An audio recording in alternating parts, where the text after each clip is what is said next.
is the first full day of a new administration after President Joe Biden was sworn in yesterday. One of Oklahoma's delegation there to watch it all happen, and he's live with us this morning to talk about it. We're welcoming Representative Kevin Hern to Two Works for You today. Congressman Hern, good morning to you.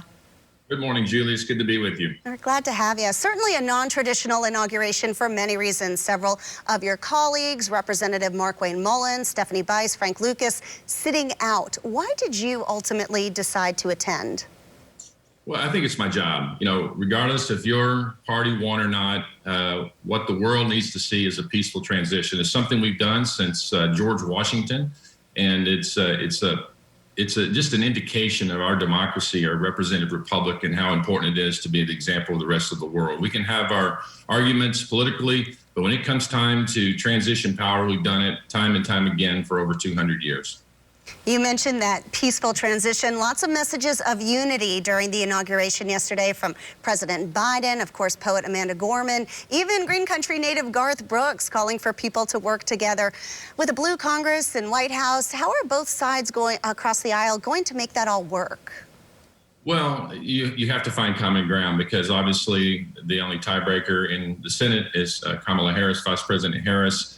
And I also like to give her huge accolades for being the first female to ever hold a federal office at that level, African-American vice president woman. I mean, there are a lot of firsts there, and that's something that we need to recognize as America. That's pretty important as an example as well. But as far as working together, the president called on unity, and the first measure that he did was go sign, a number of executive orders on his first day, more than any president in history.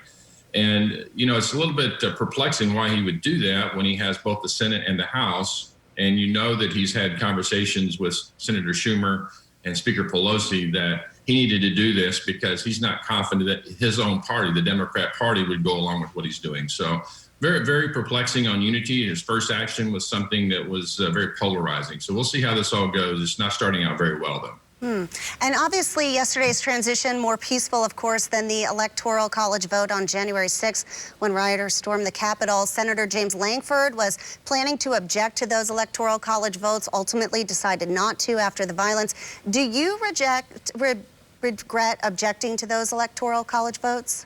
Well, we need to understand what went on there. And I think the media has conflated the two of rejecting electoral votes as well as looking at the future of the voting process. This is something that's been done time and time again by my colleagues across the aisle since 1988. Over 100 plus Democrats do it, and I don't shame them for doing it as well. But I would hope that the national media and media in general would call them out for the same thing.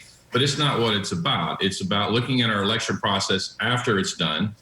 Congress does have the oversight to do that, whether you're looking at Article 1 or Article 2 for that matter, to look at the integrity of the voting system. And it clearly states that the legislatures are supposed to do all the changes, the time, place, and manner, very easily spelled out. And, time and time again, we hear national media forget this thing that we swear upon, which is the United States Constitution. All right, Congressman Hern, thank you so much for your time this morning. We appreciate you getting up early with us and giving us your thoughts right here live on Channel 2. Have a great day. Thanks, Julie.